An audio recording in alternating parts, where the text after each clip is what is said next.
with the ABD podcast, a podcast about accelerating growth at the intersection of analytics, digital, and design. I'm your host today, Michelle. I'm super excited to join Jennifer Riel in today's episode. So Jennifer Riel is a global director of strategy at IDEO, the world's most impacted design thinking institute. Prior to IDEO, Jennifer spent a decade teaching at the Rotman School of Management in Toronto, and especially the subject of innovation and strategy. Jennifer is also co-author of a book called Creating Greater Choices, a leader's guide to integrative thinking. In the past decade, Jennifer has been spent time helping companies like Target, Lego, Procter & Gamble in revamping their innovation. So I'm super thrilled to ask Jennifer to join today's episode. Personally, I always have a question, whether it is possible for anyone to be a strategist. And I really hope in today's conversation, and Jennifer can help us answer the questions and also teach us what strategy meant to her. Let's welcome Jennifer. Thank you. It's lovely to be here. So strategy to me is not a painfully long, months-long process. It's not a budget. It's not an action plan list. Strategy fundamentally, at its very core, is the set of choices that you're making to win in a particular way. And that can be true for an organization, that can be true for a sports team, that can be true for a person, right? What will I do and what will I not do to achieve this big, audacious goal that I have? And the clearer and more specific and more concrete we can be about what those choices are, the specific choices that are most helpful to consider, the more likely we are to have a great winning strategy than a less successful, mediocre strategy. What do you think about the role of design in strategy? So I think of design and strategy as a perfect marriage. If we go back to the origins of design thinking, which is one of the ideas that IDEO helped popularize in the world, design thinking has three very big contributions, I think, to the world. The first was saying, instead of starting with technology or instead of starting with a business problem, we should start with a user. We should start with a real human being who has real needs. And that should be the basis for our innovation. That was the first big contribution of design thinking. The second was to say, instead of looking for a single right answer and very quickly coming to that right answer and then executing it, we should diverge. We should explore multiple possibilities. We should expand our consideration set. That's the second big contribution. And then the third is that we should actually test to learn. We should build stuff, not with the intention of validating it, but build it to break it, build it to figure out what doesn't work, build it so that we can learn from it. And I think that if you apply that same mindset to the world of strategy, you wind up in a much better place. So strategy sometimes is treated as a very analytical task, right? I have a strategy problem. I have to think about the future of my firm. And so I'm going to analyze my way to the answer. I'm going to crunch all of the numbers, and somehow out of that will pop a brilliant answer. And then I will just tell the organization to execute it. And I think instead, the way that I think about strategy is to say, hey, we've got to frame our possibilities for strategy, both with an understanding of the business context and our customer, right? Because businesses only exist if customers choose to buy from us. And so we've got to think about that intersection very powerfully. We have to consider multiple possible futures for strategy, so just like design. And we have to test and learn. We have to figure out, for this strategy to be successful, what would have to be true. And then I'm going to go and test and learn before I choose which strategy to move forward with. So I think of design and strategy as having similar dimensions. And I also think that very specific design tools make us better strategists. So the ability to go and do both qualitative and quantitative research with users is going to help us do a better job of choosing our possibilities. The ability to visualize our thoughts and build quickly, again, really helps with testing. So I think designers can be really, really, really critical assets to any team that's working on strategy because they have the ability to help us do those things really well. So I know Jennifer yourself has been helping out with a lot of companies, especially in the innovation journey. Based on your experience, what are the most common mistakes leaders make today in innovation? Yeah, I think there are a few that are very, very common. The first is trying to do it by themselves. So kind of locking themselves in a room and trying to make the strategy perfect and then telling the organization, this is it. This is the strategy. Go do it. I think it's really hard for folks in the organization to be handed a piece of paper that says, this is the strategy, and then be excited to make it happen.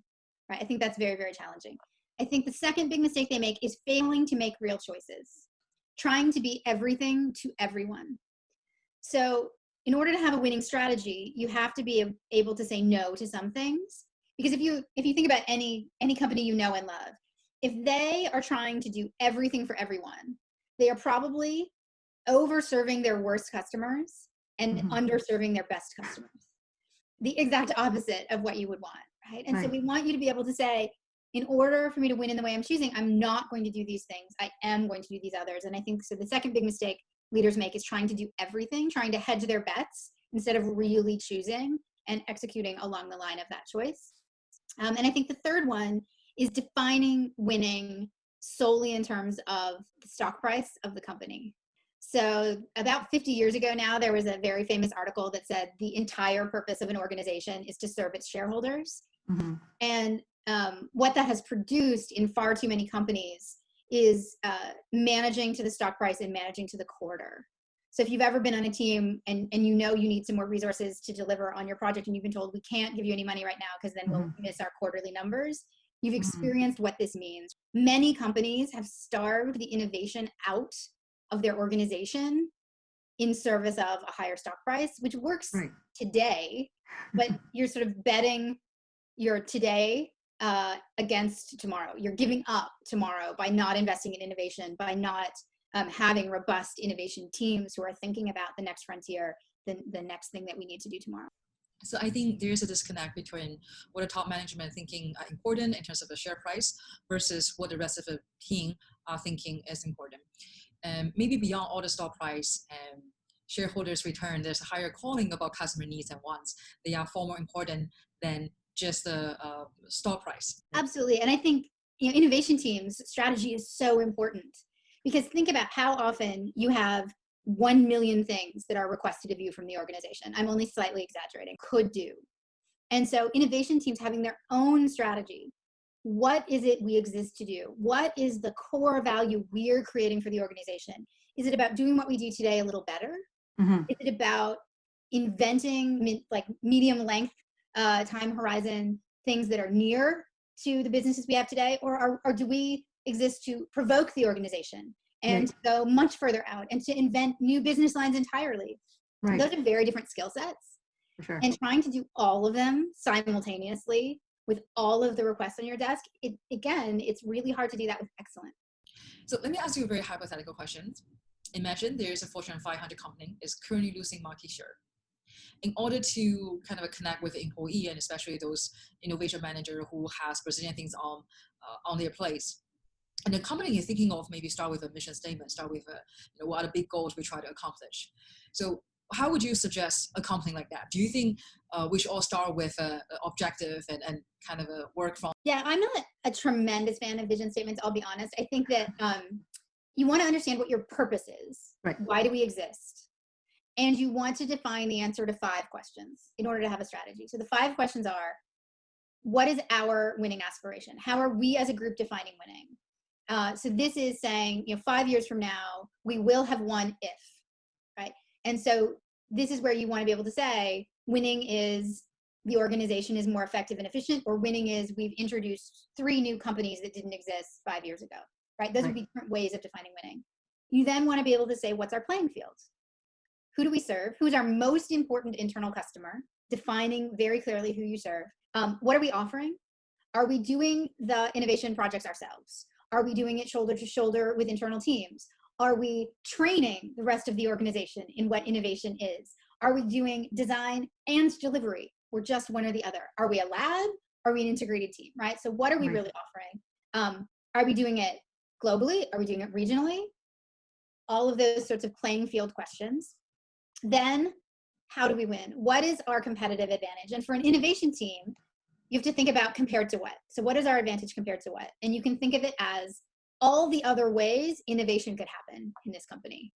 Makes sense. How does having this team make the company better off versus letting the business units do it themselves, hiring an outside firm, or not doing it at all, right? You need an answer to why us, why are we better? And that might be that there are benefits of scale, or there's a depth of knowledge required, or we have the ability to create these teams so we can do it more quickly than you could do. So you need to have an answer about what's our competitive advantage.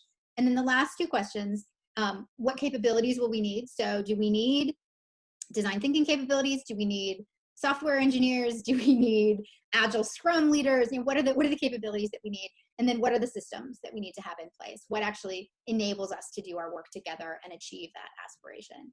So for me, to go back to your initial question, which is, do you start with a vision or with a plan? Strategy actually sits between those two things, right? Strategy is the 5-year roadmap.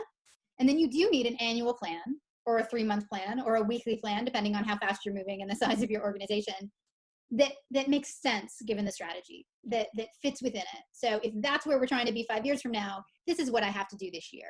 That's really the connection between the two. So Jennifer, if you are given an opportunity to go back to the first company you worked for, how would you approach the whole situation differently? Would you ask them to maybe ditch the whole vision statements and start with something completely different? Or would you do something else? The reason I'm asking the question, I think it's a very common thing for companies feel like, well, I'm falling behind and I want to do something innovative. And the best way to do that is go back to the vision statement. But it seems like it's not the most effective approach going forward, right? So if you don't mind, share a little bit of your thought on this. Yeah, I would say it's not valuable to ask 100 people to think about your organizational strategy. That the people who need to think about the organizational level strategy are the people accountable for delivering it. So the senior leadership team. That said, an organization does not have one strategy, right? Right. There are nested strategies. So the organization has a strategy. The leaders of the different parts of the organization, whether that's business units or functions, have a strategy. Right. You as a team leader have a strategy. And the people on your team have a strategy. They nest like a little set of, nesting cups or nesting dolls. They need to make sense together. And so rather than saying, let's have 100 people figure out our mission, vision, and values, what I would say is have your senior leaders craft what they believe is a great strategy. Have them share it with the organization and ask, what have we missed? Help us make it better. And then say to the rest of the organization, now go build your strategy, right? Based on what we've created here. Exactly. So I think they had a very positive intention. So let's talk more about a collaboration innovation model. I think nowadays it's very common to have analytics professional working alongside with innovation managers. So do you recommend, could you recommend any advice for how we could encourage analytical professional work effectively with the innovation manager? This is a great question because I feel the pain of those analytical folks because you have a different toolkit, you have a different language system, you have a different, what we might call mental model of the world, right? And so when folks from analytics backgrounds talk to each other, it all makes perfect sense. And then when you start to talk to the folks on the other side who have a very different education, then sometimes it can be challenging to collaborate, to work together. You can't assume the person sitting across from you when you say we need to do this quickly. You might have meant we need to have this done in 2 weeks, and they might hear we need to have it done tomorrow or we need to have it done in 2 months. Quickly might mean something very, very different to them because of their context. So being more concrete and recognizing that when we use more abstract language, it's less straightforward for them to understand. So whatever we can do to visualize, to make really clear, so sketches and whatever other very rough ways of communicating what is in our minds so that they can respond to that concreteness, I think is really, really helpful.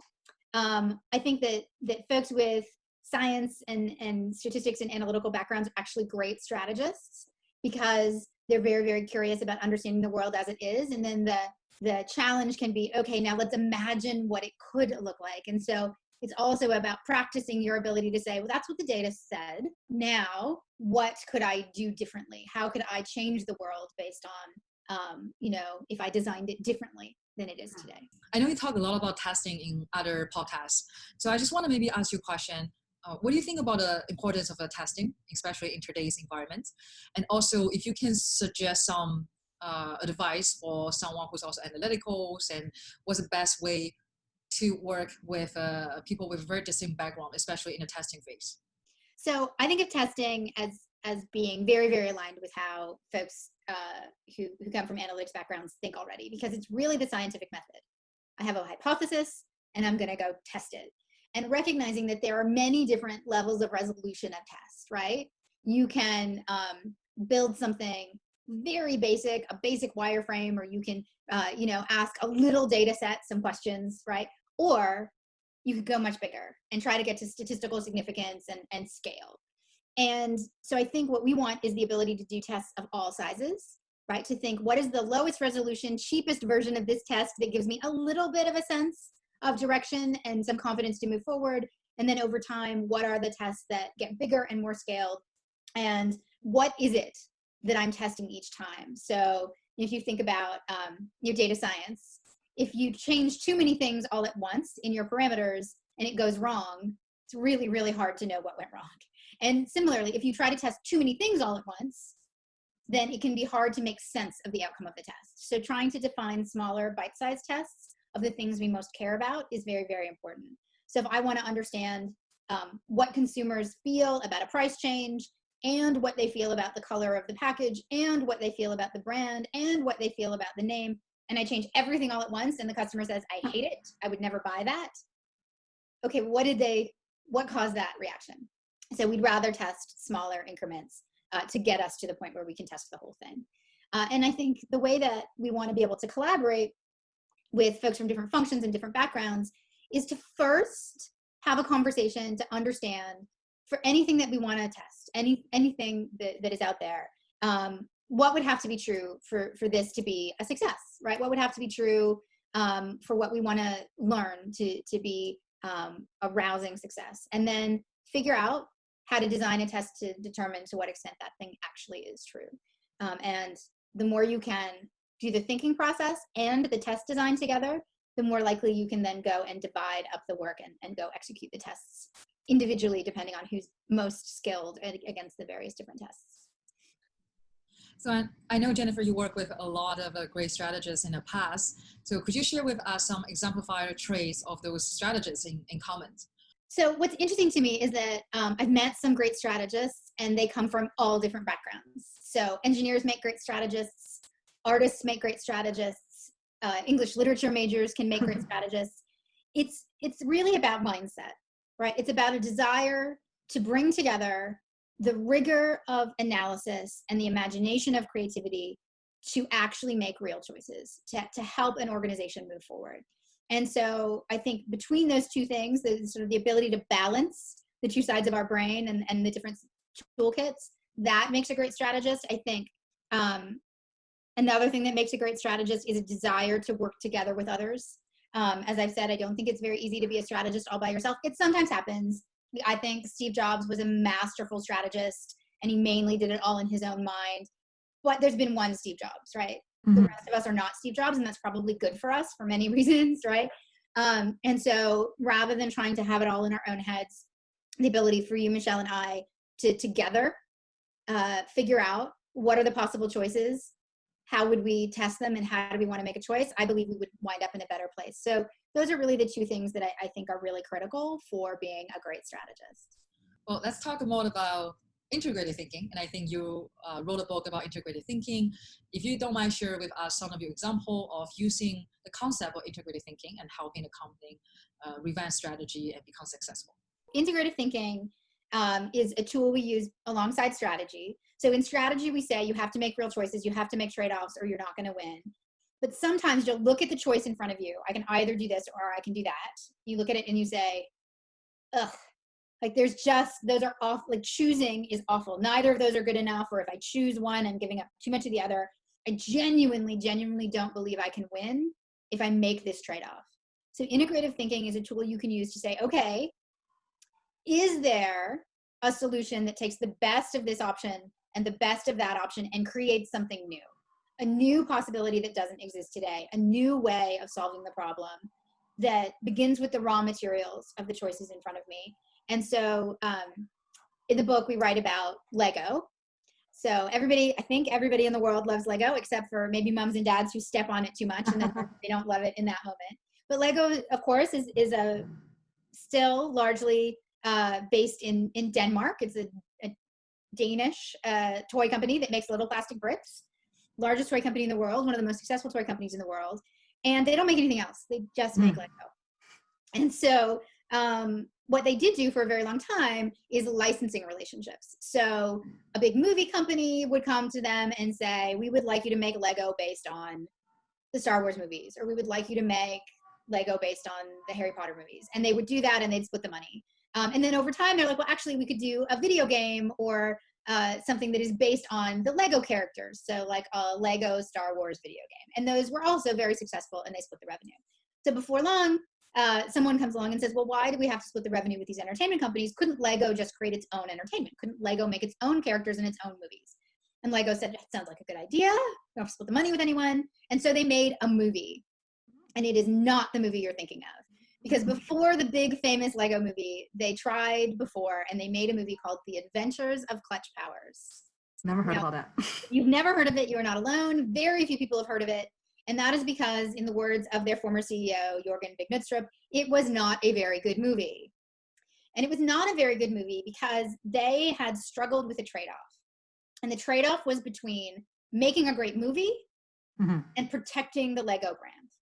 Right. So they were worried that if they hired a brilliant creative team and gave that team creative control, that they might do something that put the Lego brand at risk. Right. They might put in jokes that offended people, or they might, they would have too much control and they would destroy the Lego brand. And so they said, we are going to maintain all of the creative control. We are going to have sign off on everything. We're going to hire them to do this as opposed to any other model. And what that means is, if you know anything about creative talent, no really great creative talent is going to say, yes, I will make a movie where you have final say, right? There's no way. And so it's not a very good movie. It's pretty dull. It's very earnest and true to the brand. And so when a few years later, a major motion picture studio came to Lego and said, would you like to make a movie? They were very nervous because they had the same trade-off, right? Do we keep all the control ourselves, insist that Lego have final say, or do we try to get a great movie and give creative control to great directors and great writers? And our natural reaction is to say, well, the last time it didn't work, are you just going to give a little more creative control, or what's the compromise? That's right. And Jorgen at the time said, no, I need to think about this differently. What I truly want is not just a good movie, but a great movie. And I don't just want a movie that's okay for the Lego brand. I actually want a movie that is incredibly great for the Lego brand, like that makes Lego even stronger than it was before. So a much higher bar. And he said, how do I get that? I have to think creatively about this. So what he did realize was, to get anyone who is creative talent to do this movie, he had to say to them, you have control. Like, he had to tell them, we're not going to interfere, on one condition. Before you write anything, before you animate anything, before you do anything, we need you to go spend some real time, not with us, the leaders of the company, not, in the Lego store. We need you to go spend time with the biggest Lego fans in the world, children. We need you to go play Lego with kids. And their belief was that if these filmmakers spent real time with kids who truly love and cherish Lego, that those filmmakers would fall in love with Lego like those children do. And then they would do anything to protect the company, its products, and those kids. I love this. They wouldn't do anything to hurt those children who love Lego so much. And so it's a very creative answer that says, I actually want these filmmakers to feel inspired and excited and want to go do great things. And I want us to feel safe that they're going to protect our brand. And so the outcome was ultimately the Lego movie. Huge, massive global success, nominated for an Academy Award.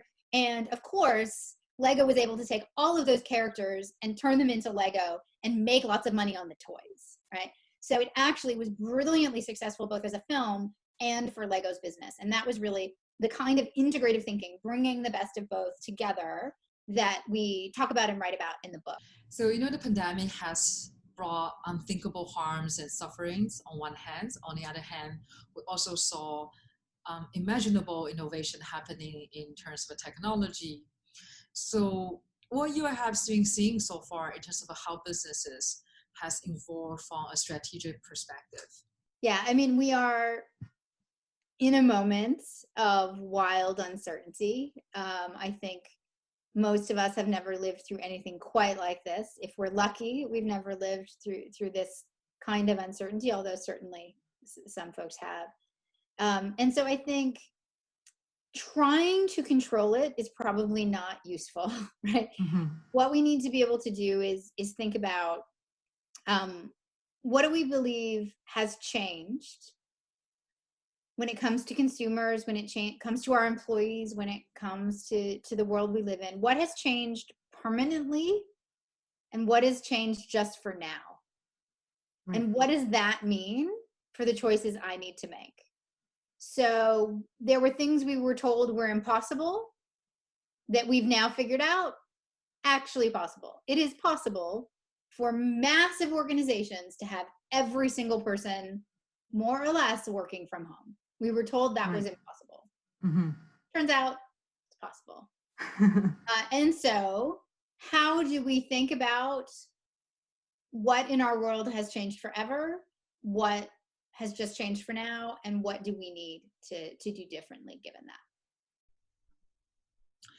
I'm going to ask you a last question in terms of what excites you the most. So what areas of strategy or technology excite you the most? And what do you think society is underappreciating right now that we should pay more attention to? So it's maybe a bit cliche. I do think that artificial intelligence and data science are extraordinarily exciting. But the thing that excites me about them is the ability, our opportunity, the space we have to design what we want them to be. So we've already had examples of AI and intelligent systems being biased. Right. We've had examples of them being used for evil. Yeah. And that's choice that we could make, but we could also make a different one. We could also say, how does artificial intelligence, machine learning, create the space for us to be more human? How does it help us be more fair, more kind, more just? And what would we design if that was our goal? And I think, the kinds of efficiencies that can be created by artificial intelligence and machine learning give us space to ask those questions. And that's what I'm excited about. Well, that's amazing. I love to end our episode in such a positive note. And thank you so much, Jennifer, for sharing your thoughts with us. And I really hope to see you very soon in person. And I know this pandemic has been driving everybody crazy. And I'm looking forward to talk to everybody in our next episode. Thank you, Jennifer.